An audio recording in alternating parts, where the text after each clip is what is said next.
In 2004, Guillermo del Toro gave us a very unusual hero, Hellboy. I wouldn't do that if I were you. A demon from hell who was conjured by Nazi occultists and taken in by the Allied forces in the winter of 1944. The red demon with a big gun and stony hand became an important member of the Bureau for Paranormal Research and Defense and fought against sinister creatures ever since. The sequel to the film came out in 2008, and ever since we've been waiting for a third installment. Let me put this to you as delicately as I can. That movie will never be released though. Instead, we will get a reboot. Stop it!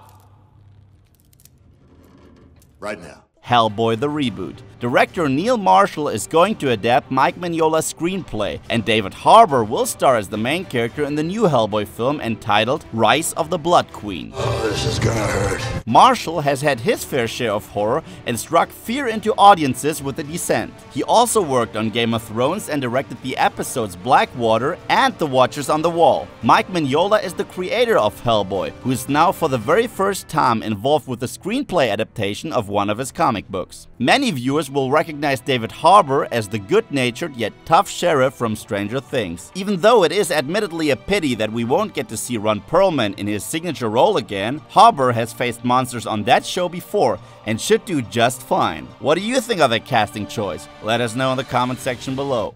I'll just have to find a way to live with that. Another important aspect that is worth mentioning is the fact that Hellboy will be an R-rated comic book film, just like Deadpool and Logan before. This means that it is going to be bloody and violent, which does make sense. After all, the Blood Queen should not be trifled with.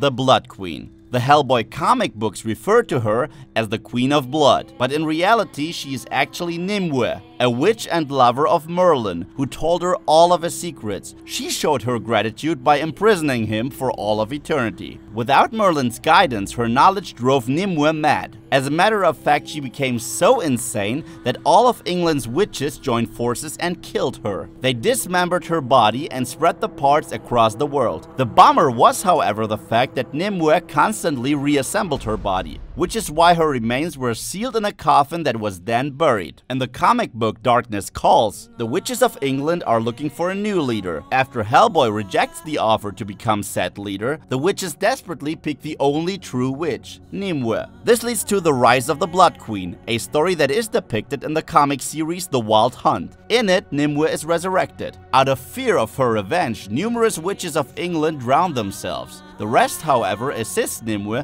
in building an army in order to bring about the end of the world. Naturally, Hellboy confronts her bravely, with the help of the magical sword Excalibur. And this is the part where we prefer to stop talking about the plot, as we do not want to give away too much. In any case, the Queen of Blood should make for an excellent villain for the new Hellboy film, and will certainly not be a colorful fantasy like Del Toro movies were. Now stay down! What do you think? Are you looking forward to the reboot? What do you think of the Queen of Blood? Let us know in the comment section below. And if you'd like to learn more about the Inhumans or Batgirls, then check out these videos.